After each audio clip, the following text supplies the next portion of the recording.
நீங்கள் எந்த இடத்தில் நிந்திக்கப்பட்டீர்களோ அதே இடத்தில் உயர்த்தப்படுவீர்கள். அதற்கு முதலில் என் ஜனமாகிய நீங்கள் கர்த்தராகிய என்னை நம்ப வேண்டும். என் ஜனமாகிய நீங்கள் சிந்தித்துப் பாருங்கள். உங்களுக்கு வரக்கூடிய சோதனையான காலங்களில் கர்த்தராகிய என்னை நம்புகிறீர்களா என்று சிந்தித்துப் பாருங்கள். கர்த்தர் மீது நம்பிக்கை வைத்து, கர்த்தரே என் நம்பிக்கை, கர்த்தர்தான் எனக்கு பலன், எனக்கு வரக்கூடிய அநேக காரியங்களை கர்த்தர் கவனித்துக் கொள்வார் என்று விசுவாசத்துடனே சொல்லுங்கள்.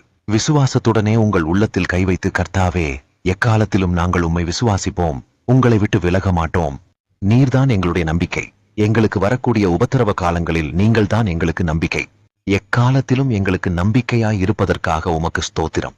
எங்களுக்கு இருக்கக்கூடிய அநேக காரியங்களில் இருந்து எங்களை விடுவித்து எங்களை பாதுகாத்து வழி நடத்துவதற்காக உமக்கு ஸ்தோத்திரம் என்று என்னை நோக்கி நீங்கள் ஆராதியுங்கள். அப்பொழுது உங்களின் ஜெபத்திற்கு செவி கொடுத்து உங்களுக்கு அற்புதங்களையும் ஆசீர்வாதங்களையும் நிறைவாய் கொடுத்து உங்களுக்கு இருக்கக்கூடிய கடினமான சூழ்நிலைகளில் உங்களை பாதுகாத்து வழி நடத்துவேன் என்று வாக்கு கொடு.